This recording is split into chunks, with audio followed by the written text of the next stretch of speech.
1 year ago today, WWE released over 40 plus superstars from their roster. What was really crazy about it was the beginning of the pandemic and WWE was doing record breaking profits. So this year, literally 1 year after, WWE announces that they've released 10 superstars from their roster. But some of these names are really shocking, and I really had to talk about it. See, lately, a lot of people on the channel were noticing how highly I was speaking of WWE, and they even noticed how critical I was of AEW. And this is kind of what I do. I shoot straight from the hip. I tell you guys my thoughts and opinions, and I do this because I'm a fan. And maybe you guys agree, maybe you guys disagree, but I think we all like to talk about pro wrestling.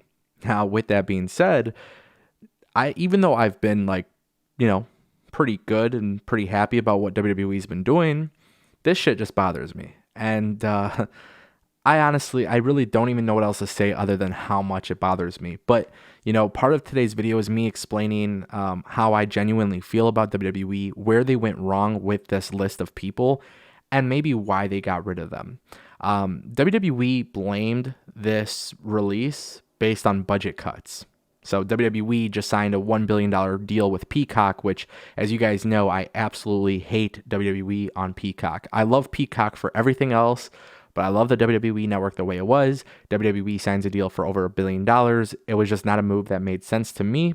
But again, WWE really doesn't care about me. They care about the money. And that's just the shitty part. So WWE has released Samoa Joe, Billie Kay, Peyton Royce, Mickie James, Chelsea Green, Tucker, Kalisto, Bo Dallas, Wesley Blake, and then hours later, they announced that they released MOJO Rawley. And holy shit, what a terrible day, honestly, for WWE. Like, this is terrible. Look, I'm not a huge fan of the Iconics. I'm not a huge fan of Mickie James, Chelsea Green. I'm not a huge fan of Wesley Blake and Tucker. Some of these names aren't necessarily names that I would say I'm a huge fan of, nor would I say they provide a lot of value to WWE. But I'm not going to sit here and bullshit and act like these people are terrible, right? Like, maybe it's not my cup of tea, but I understand why people are fans of these individuals. Samoa Joe being released from WWE, unless it's because he can't be cleared to wrestle, unless he requested his release, this absolutely makes no sense. And by the way, AEW did 1.2 million viewers on Dynamite. And yeah, I've been critical of AEW, but people love AEW, and I love AEW at times. Samoa Joe, Chelsea Green, Kalisto, I mean, these three names specifically can make an immediate impact at AEW. What the I just want to scream at WWE. I just want to yell at WWE because I think you don't want AEW to be this big thing, yet you release people for budget cuts, right? You're releasing people for budget cuts. Why?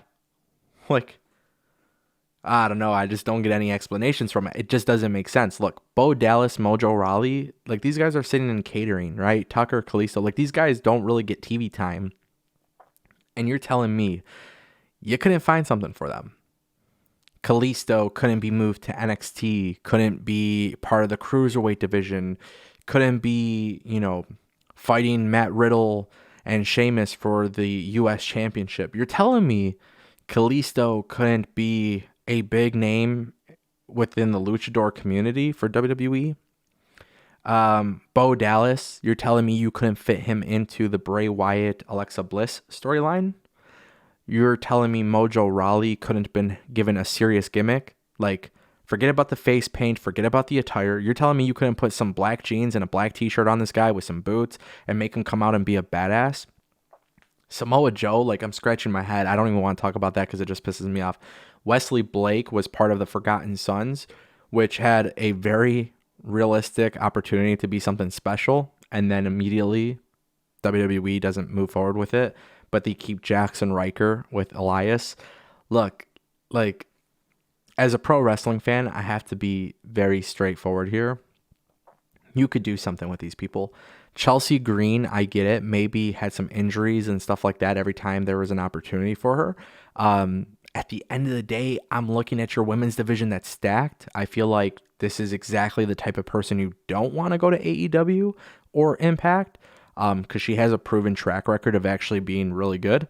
The Iconics, like I said, I might not be a huge fan of them, but you're telling me there's no way to push the legitimate tag team to win the tag team championships. Meanwhile, you have people like Natty and Tamina being paired together, or Mandy Rose and Dana Brooke. Like, I'm talking about a real tag team. You're telling me you couldn't do something with them. Guys, I really don't know how to explain this, but if you don't want AEW to grow, WWE, you cannot be releasing people that are actually assets to your company. See, that's a difference. I'm not a fan of these people, and I'm not going to sit here and act like Tucker is going to be a world champion. But you broke up Otis and Tucker for what reason? Right? Like, MOJO Rawley, what, like, WWE has literally attempted something with every one of these people, right? And they never committed to it. And I'm sure there's reasons for it. I'm sure there's a million, there's probably millions of things that we don't know. Maybe some of these people want to be released. But for budget cuts, you're telling me you couldn't even push them for anything? I don't know, man. 1.2 million viewers for AEW is kind of impressive. It shows how much damage AEW was taking from WWE. And now that they're unopposed, it shows some pretty good stuff. And now you're thinking, now there's an opportunity to strengthen your women's division, right? Which, by the way, the Impact Wrestling Knockouts division can really benefit from the Iconics, considering they have knockout tag team championships. I'm mentioning these things because I hate when people, fans, YouTube comments, I see this all the time. People are like, they shouldn't sign WWE rejects. No, they should sign WWE rejects. They should show WWE exactly what they missed out on. Look, I think every single person on this list has an opportunity to be something special. Mickie James, I think, is still part of a Legends agreement, so I don't want to talk too much on that. We all kind of knew her in-ring career was kind of winding down anyways.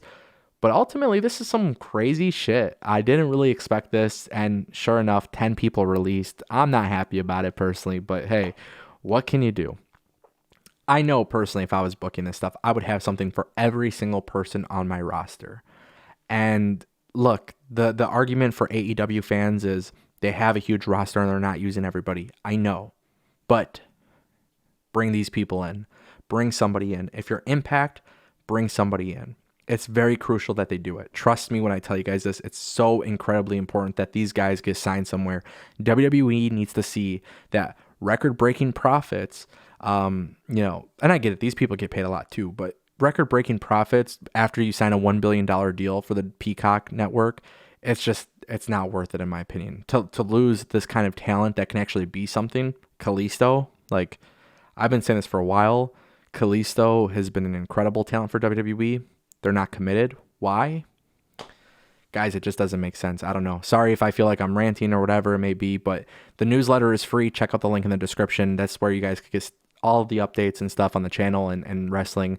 My name is Ango. This is Destination PW. I'm pissed off. I'll see you guys next time.